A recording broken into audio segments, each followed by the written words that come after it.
आखिर क्यों एक 27 साल की लड़की ने अपने ही माँ और छोटे भाई का मर्डर कर दिया। यमुनानगर में ऑनर किलिंग का मामला सामने आया है। लुੱਟ ਦੀ ਨੀਅਤ ਦੇ ਨਾਲ ਘਰ ਦੇ ਵਿੱਚ ਵੜ ਕੇ ਮਾਂ ਪੁੱਤ ਦਾ ਕਤਲ ਕਰ ਦਿੱਤਾ ਹੈ। जिन हाथों से मां ने अपनी लाडो को पाल पोस कर बड़ा किया था, क्या पता था वही हाथ एक दिन उसी के कत्ल की दास्तां लिख रहे होंगे। 23 जून 2024 रविवार की शाम के 4 बजे शहर के आजाद नगर इलाके में एक घर में माँ बेटे की हत्या की खबर सामने आती है।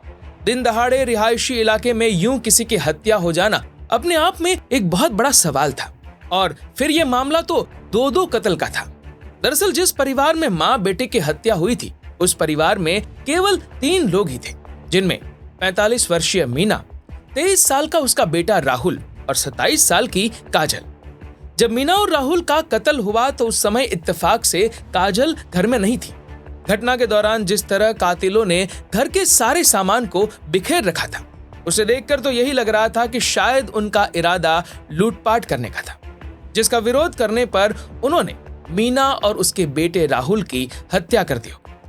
इसके बाद शाम करीब 4 बजे जब मीना की बेटी काजल घर वापस आई तो घर का मंजर देखकर उसके कदम ठिठक गए, क्योंकि घर का दरवाजा खुला हुआ था।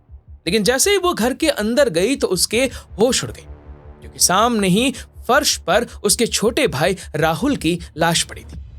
पहले तो उसे समझ में ही नहीं आया कि अब वो करे तो क्या करे, लेकिन फिर वो हिम्मत जुटाकर अंदर के कमरे में गई।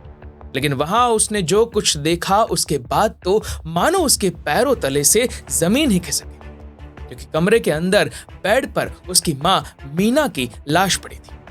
इसके बाद काजल चीखती चिल्लाती घर से बाहर निकली और उसने अपने आसपास रहने वाले लोगों को इस घटना की जानकारी दी। और उसने खुद ही पुलिस को अपने घर में हुई इस दर्दनाक वारदात के बारे में बताया। सूचना मिलते ही यमुनानगर की पुलिस भी तुरंत मौका वारदात पर पहुंची। तब तक काजल के रिश्तेदार और पड़ोसी भी घटनास्थल पर पहुंच चुके थे। पुलिस ने घटनास्थल की बहुत बारीकी से जांच की। जांच में पता चला कि मीना और राहुल की हत्या उनके सिर पर किसी भारी चीज से वार करके और गला घोट कर की गई थी। साथ ही जिस मोबाइल चार्जिंग केबल से उन दोनों की हत्या की गई थी, वो भी मौके पर ही पड़ी थी। इसके अलावा घर का सारा सामान भी बिखरा पड़ा था। लेकिन जब पुलिस ने कैमरा की तरफ देखा तो पता चला कि हत्यारों ने घर में लगे सीसीटीवी कैमरों को भी बंद कर दिया था। और पुलिस को यह बात बहुत अजीब लग रही थी, क्योंकि आमतौर पर बदमाश कैमरे में कैद होने से बचने के लिए सीसीटीवी कैमरों के साथ साथ उनकी डीवीआर भी उठाकर ले जाते। लेकिन यहाँ पर कातिलों ने सीसीटीवी कैमरा का डीवीआर गायब करने के बजाय उसे स्विच ऑफ कर दिया था। सीसीटीवी कैमरे को बंद करना इसीलिए भी अजीब लग रहा था, क्योंकि इससे कैमरा बंद होने के पहले के फुटेज का कैमरे में कैद होना तो साफ था, और इससे किसी भी लुटेरे या कातिल का पकड़ा जाना भी पक्का था। अगर देखा जाए तो इस हत्याकांड का कोई भी चश्मदीद गवाह नहीं था, लेकिन घर की इकलौती बेटी काजल मौके पर मौजूद थी, जिसने इन लाशों को सबसे पहले देखा था। ऐसे में पुलिस ने सबसे पहले काजल से ही पूछताछ शुरू की।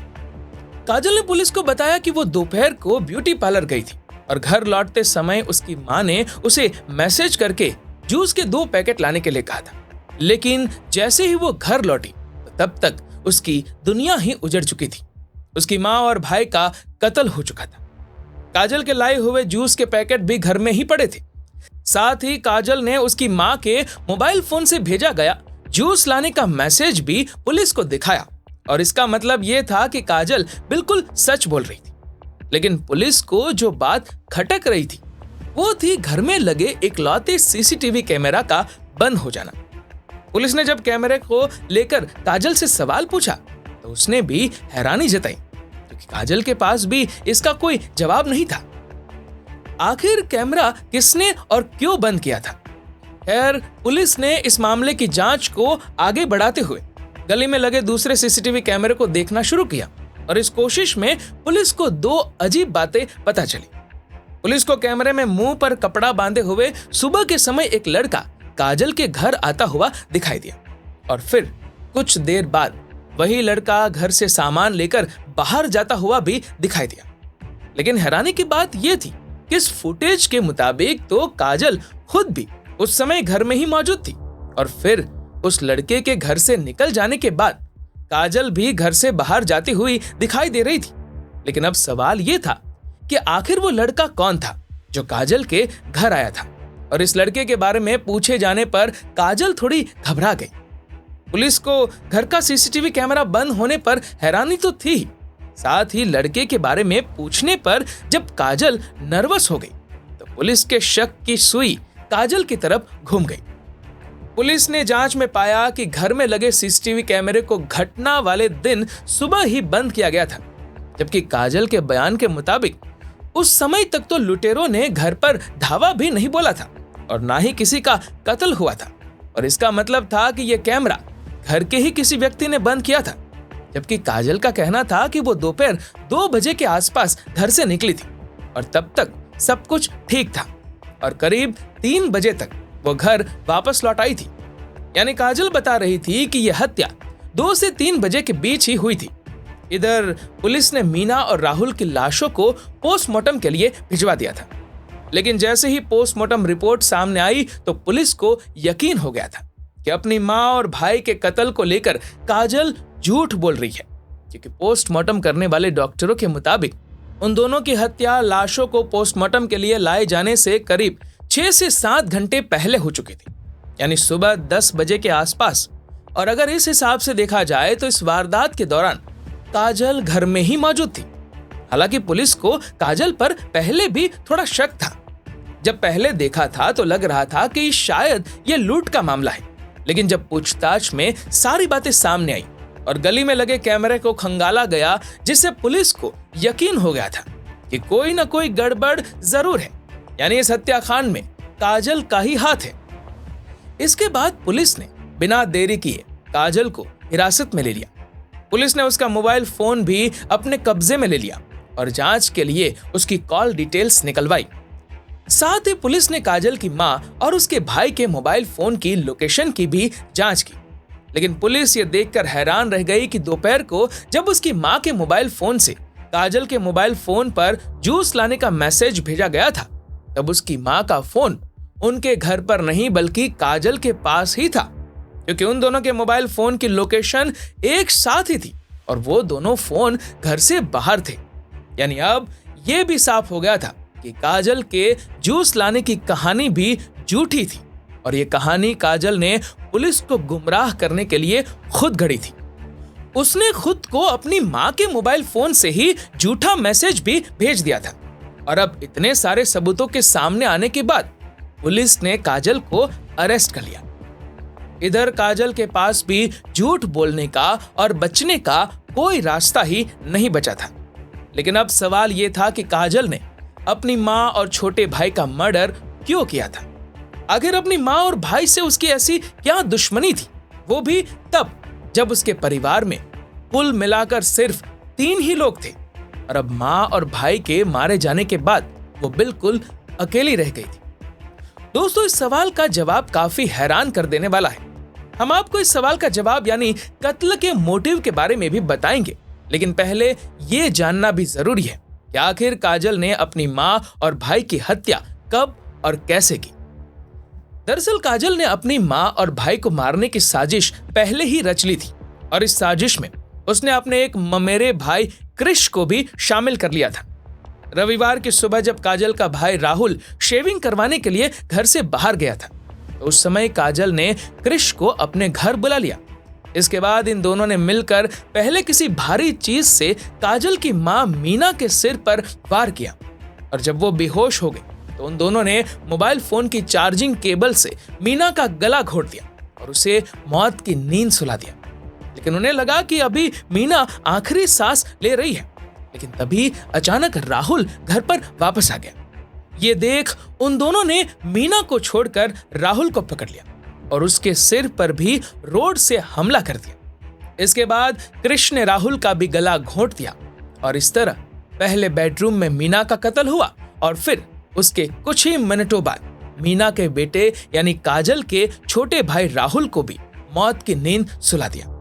इसके बाद उन दोनों ने मिलकर इस घटना को लूटपाट का रूप देने के लिए घर का सारा सामान बिखेर दिया और कुछ सामान काजल के ममेरे भाई क्रिश को देकर घर से रवाना कर दिया ताकि मामला लूटपाट का लगे। इसलिए घर से कुछ कीमती चीजें भी गायब कर दी थी। काजल ने प्लान के मुताबिक सुबह ही अपने घर में लगे सीसीटीवी कैमरे को स्विच ऑफ कर दिया था, लेकिन शायद वो ये भूल गई थी कि गली के दूसरे मकानों में लगे सीसीटीवी कैमरा ऑन है और उनमें भी इस हत्या के सबूत कैद हो सकते हैं। अपनी ही माँ और भाई की हत्या के जुर्म में पुलिस ने काजल को अरेस्ट कर लिया था, लेकिन उसके हाव भाव को देखकर खुद पुलिस भी हैरान थी, क्योंकि अपनी माँ और भाई की मौत का उसे कोई गम नहीं था। साथ ही वो पुलिस के सारे सवालों का जवाब पूरे कॉन्फिडेंस से दे रही थी। अब पुलिस ने काजल के बारे में सारी जानकारी जुटाने के बाद पुलिस ने इस बात का भी पता लगाया कि आखिर इस हत्याकांड में काजल का ममेरा भाई क्यों शामिल था। उसकी अपनी बुआ से क्या दुश्मनी थी जिसके चलते उसने उन्हें मौत के घाट उतार दिया। पुलिस के अनुसार काजल की मां मीना अपने घर में सबसे बड़ी बेटी थी, बाकी सारे भाई बहन उससे छोटे थे। और जब काजल के नाना की मौत हुई थी तब मीना की मां ने अपने 40 गज के मकान और 200 गज के प्लॉट की वसीयत बड़ी बेटी मीना के नाम कर दी थी। उन्होंने वसीयत में लिखवाया था कि जब सारे बच्चे बड़े हो जाएंगे तब इस संपत्ति का सभी में बंटवारा कर दिया जाएगा। लेकिन जब सब बड़े हुए तो मीना ने बंटवारे से मना कर दिया और इसी वजह से उसका अपने भाई शिवा और बहन किरण के साथ विवाद भी हुआ था। इधर पिता की मौत के बाद कृष को भी लग रहा था कि कहीं अब उसे घर से भी बेदखल न होना पड़े, इसीलिए उसने 2.5 महीने पहले अपनी बुआ की लड़की काजल से दोस्ती कर ली। इसके बाद उन दोनों के बीच यह तय हुआ कि अगर मीना और राहुल को रास्ते से हटा दिया जाए तो 58 गज का पूरा मकान काजल का हो जाएगा, जबकि कृष को 40 गज का मकान और 200 गज का प्लॉट मिल जाएगा। और इस तरह उन दोनों ने मिलकर प्रॉपर्टी के लिए यह साजिश रची। काजल प्रॉपर्टी के साथ साथ अपने आजाद ख्याली के लिए भी अपनी माँ और भाई से छुटकारा पाना चाहती थी।